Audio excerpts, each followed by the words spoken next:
O que vai acontecer depois do arrebatamento?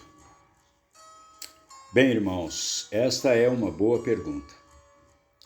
Muitos têm essa curiosidade. O que vai acontecer aqui na terra depois que a igreja for arrebatada? Quem conhece a palavra de Deus, ou se já leu com atenção o livro do Apocalipse, além de outras passagens que se referem a esse período, já sabe o que acontecerá após o arrebatamento da igreja. Vão se desenrolar acontecimentos no céu, assim como na terra. É isso mesmo, na terra. O mundo ainda não vai acabar com a subida da igreja. A vida aqui na terra vai continuar, com todos aqueles que não foram arrebatados. Infelizmente para eles, os que ficarem, terão que passar os próximos 7 anos da tribulação aqui na terra. Enquanto os arrebatados e os ressuscitados vão para o tribunal de Cristo no céu, para serem julgados e receberem os seus galardões, na terra começa o juízo de Deus aos ímpios e incrédulos.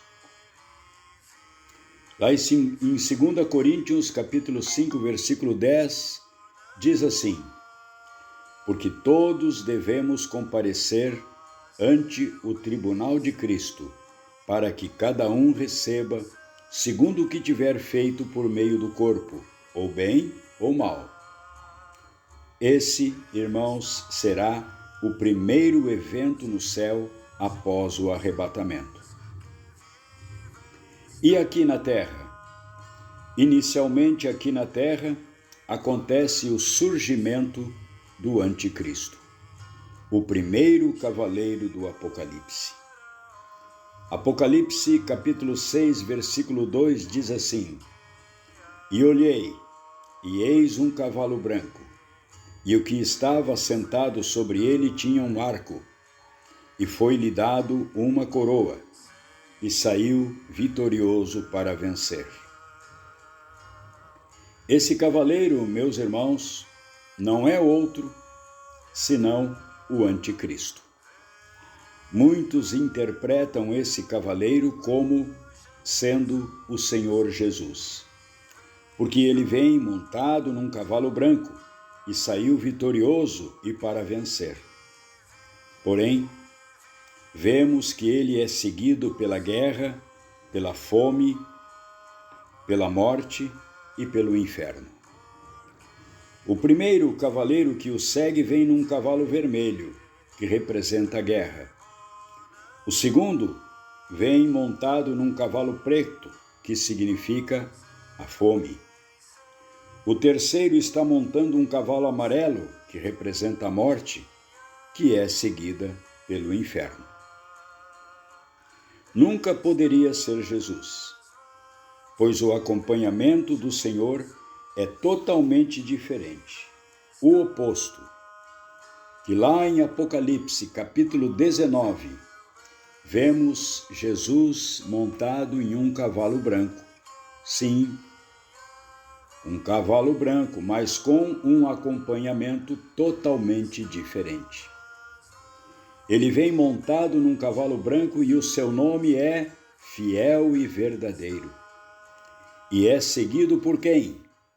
Pelos exércitos do céu, vestidos de linho fino, branco e puro, e montados em cavalos brancos também.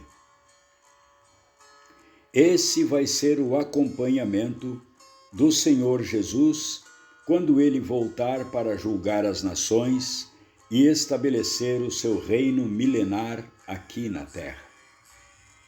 Um enorme contraste com esse cavaleiro descrito aqui no capítulo 6, versículo 2. E mais, aqui diz que lhe foi dado uma coroa. E em Apocalipse 19 diz que o nosso Senhor tem na cabeça muitas coroas, e não que lhe foi dada uma coroa. Ele é o Rei dos Reis, o Senhor dos Senhores, o Rei da Glória. Da sua boca sai uma espada afiada, com a qual ferirá as nações. Ele as governará com cetro de ferro. Então, aqui sim, irmãos, temos claramente a figura de Jesus Cristo.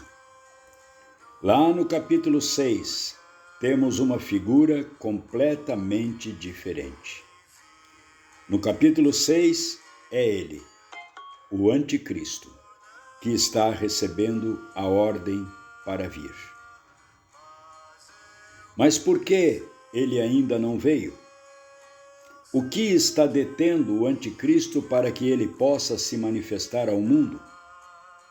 Essa manifestação dele só acontecerá quando for afastado da terra aquele que está impedindo ele de se manifestar. Lá em 2 Tessalonicenses, capítulo 2, versículos 6 ao 8, assim está escrito: E agora vós sabeis o que o detém, para que a seu próprio tempo seja manifestado. Porque já o mistério da injustiça opera. Somente há um que agora resiste até que do meio seja tirado. E então será revelado o iníquo, a quem o Senhor desfará com o assopro da sua boca e aniquilará pelo esplendor da sua vinda. Quem está impedindo a ele de se manifestar?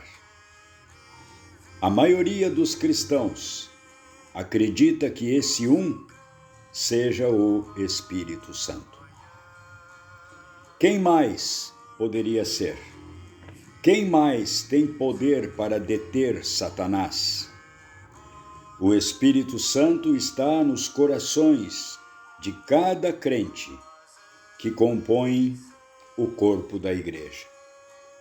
É a igreja que ora, é a igreja que intercede, é a igreja que expulsa demônios pelo poder do Espírito Santo.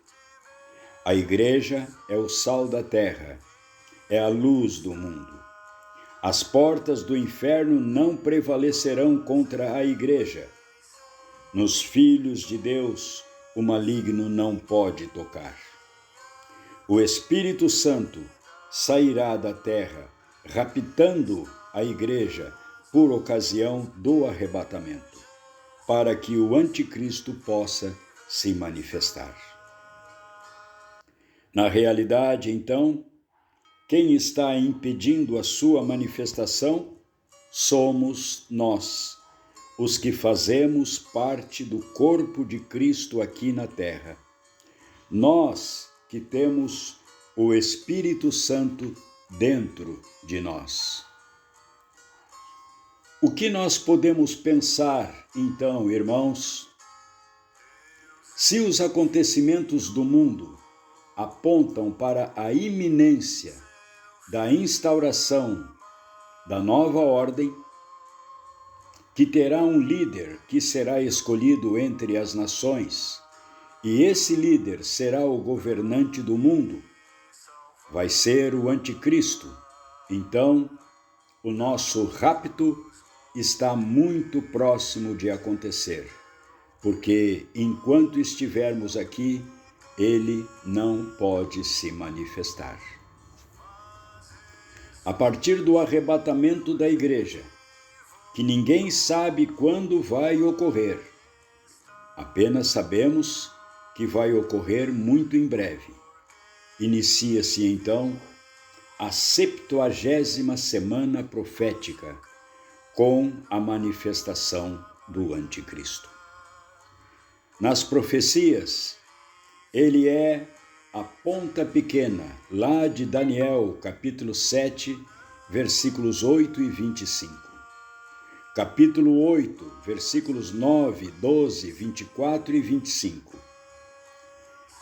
É o príncipe que há de vir, de Daniel, capítulo 9, versículo 26, capítulo 11, versículos 36 e 37.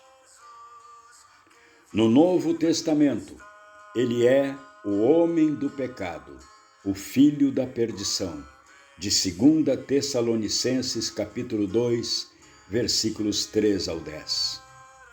No Apocalipse, ele é o guerreiro montando um cavalo branco. Apocalipse capítulo 6, versículo 2. E a besta que subiu do mar.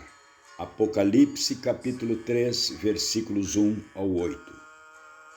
O mar, aqui, irmãos, é simbólico. Ele não vai surgir de dentro das águas do mar. Esse mar significa o mundo, significa as nações. O anticristo será um político, ditador, cruel, com o seu poder dado por Satanás. Ele usará de toda a maldade contra todos os que se opuserem ao seu governo. Aqueles que eram apenas crentes nominais e que não foram arrebatados ficando na terra, portanto, serão cruelmente e fervorosamente perseguidos pelo governo do anticristo. Lamentavelmente, os que rejeitaram a salvação e não deram ouvidos à pregação do Evangelho e nunca se converteram ao Senhor Jesus, também estarão por aqui para sofrer todas as crueldades vindas do inimigo de Deus e de nossas almas. Esse cavaleiro, assentado sobre um cavalo branco, tendo um arco na sua mão, simboliza um guerreiro com discurso de paz. A coroa simboliza o poder que lhe será entregue pelo próprio Satanás, para estar na posição de liderar o mundo com o apoio dos países mais poderosos. Ele surgirá imitando Jesus Cristo, promovendo a paz e o amor entre as nações, determinando a união de todos em torno de uma única religião. Porém, tudo falsamente, irmãos, para enganar e marcar a cada um que seja favorável ao seu governo. Aquele que aceitar a sua marca e adorar a sua imagem não será salvo. Nesse tempo, só será possível alcançar a salvação aqueles que se recusarem a receber a sua marca até serem mortos, executados como inimigos do governo mundial. E quem será a segunda besta do Apocalipse? Aquela besta que surge da terra. Esse será o elemento religioso. Será o chamado falso profeta. A besta que surge da terra.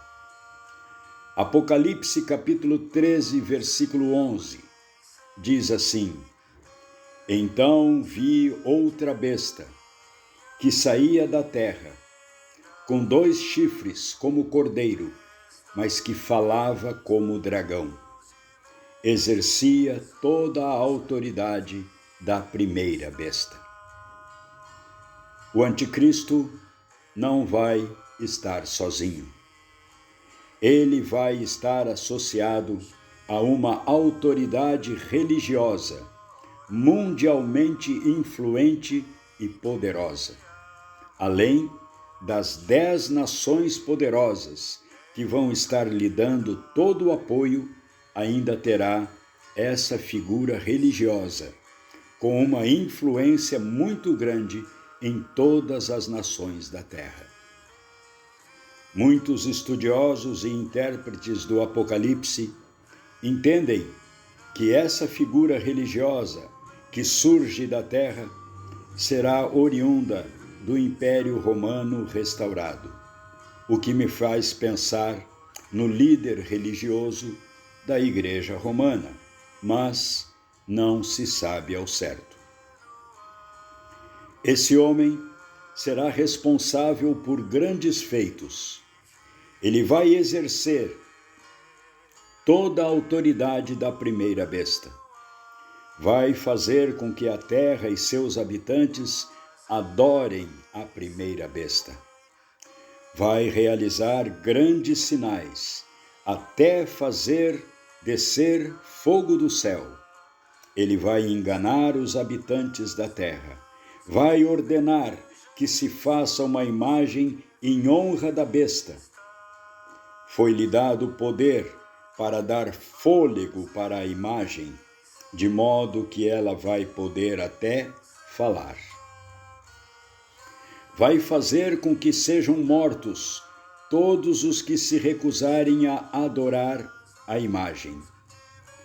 A partir desse líder religioso é que vai surgir a religião única, sendo abolidas todas as outras, para que todos os povos tenham as mesmas crenças e seja dado fim a todos os conflitos no mundo com origem nas diversas religiões.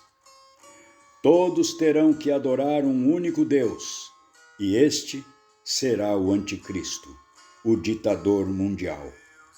Aí então, ele, o falso profeta, vai implementar uma marca, a marca que será colocada na mão direita ou na testa em todo aquele que concordar em adorar a primeira besta, ou seja, o ditador mundial, o Anticristo. E quem não tiver essa marca, não poderá comprar nem vender.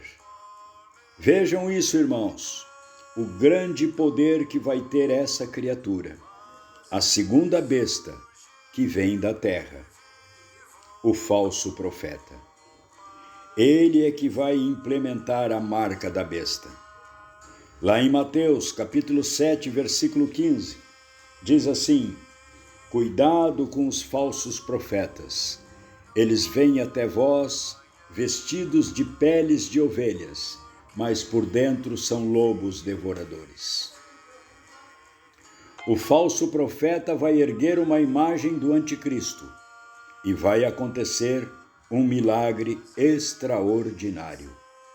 A imagem recebe fôlego, fica viva e pode falar. Hoje, na era do avanço tecnológico, a adoração da besta a nível mundial, em todos os lugares e no mesmo momento, já é tecnicamente possível. E então, a terra estará na grande tribulação. Um período de 7 anos, dividido em 2 fases. Durante um bom tempo, a terra ainda estará sentindo os efeitos do arrebatamento da igreja.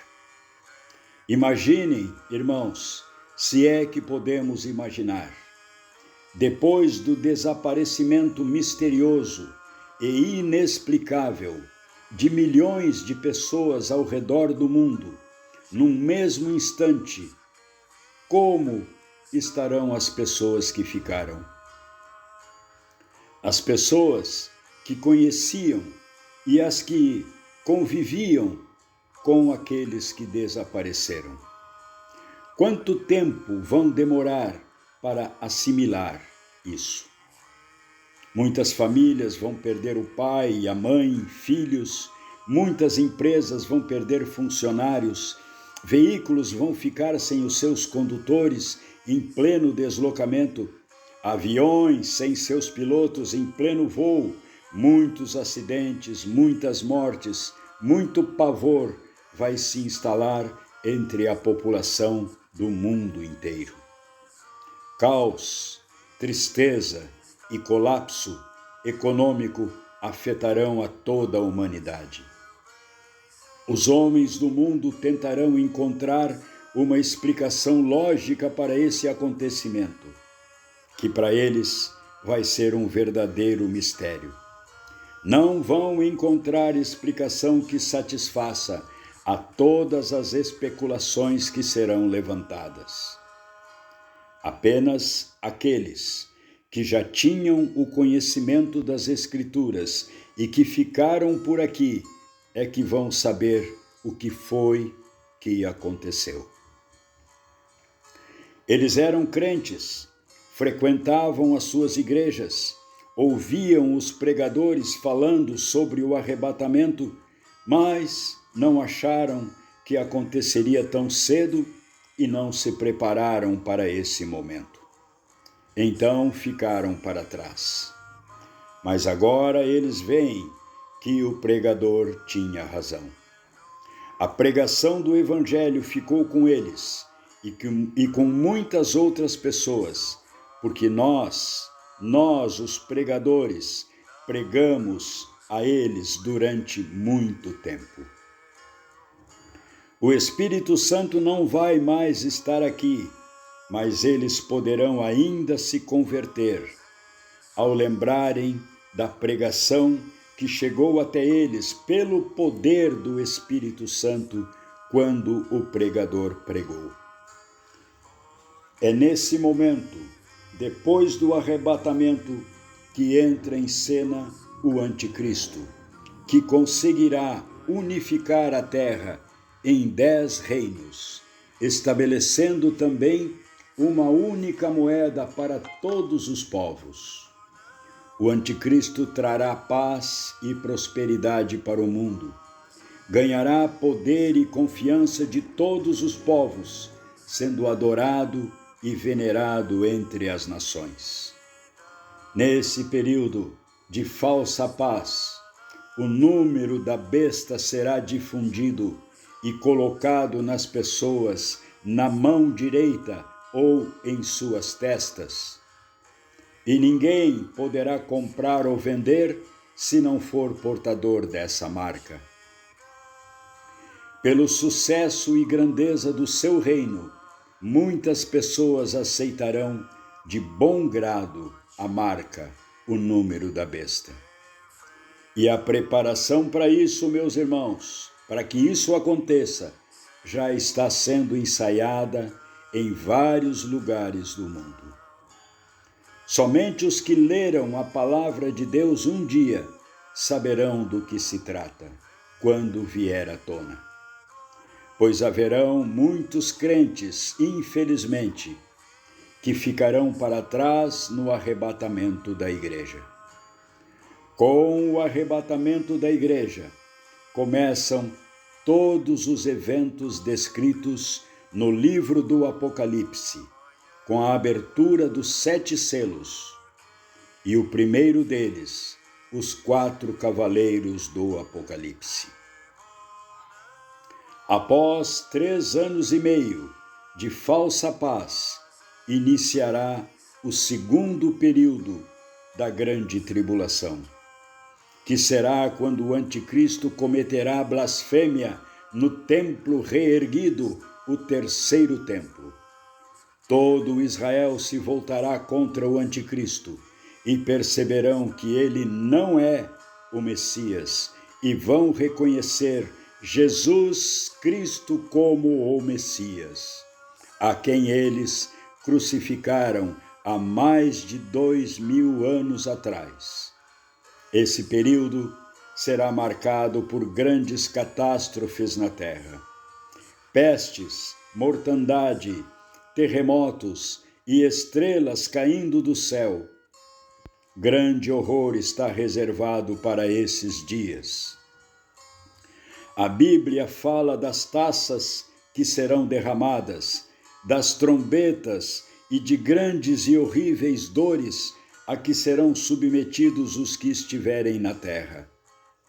A população da terra será quase toda dizimada, mas muitos ainda serão salvos durante a grande tribulação. As pessoas serão obrigadas a negar sua fé em Jesus Cristo e aceitar adorar a besta. Os que negarem a Jesus receberão a marca da besta, mas os que sustentarem a sua fé em Jesus serão executados. Porém, serão salvas e irão para o céu. Conseguirão a sua salvação, pagando com a própria vida e derramando o seu próprio sangue. 2 testemunhas serão enviadas por Deus nestes dias para profetizarem por 1260 dias, ou 3 anos e meio, os últimos 3 anos e meio da grande tribulação. Esse período de muita dor se encerrará com a segunda vinda de Cristo, que descerá sobre o Monte das Oliveiras para ser iniciada a Batalha do Armagedon. Essa será a batalha final que será travada entre o Anticristo e o próprio Senhor Jesus, no chamado Vale do Megido, que é de onde se origina a palavra Armagedon.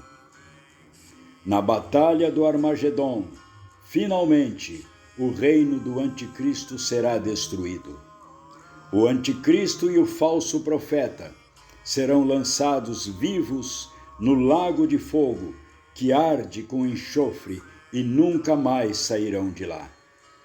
O diabo, Satanás, a antiga serpente, será aprisionado no abismo por 1000 anos. O reino milenar de Cristo será estabelecido na terra, e nós reinaremos com ele. Amém.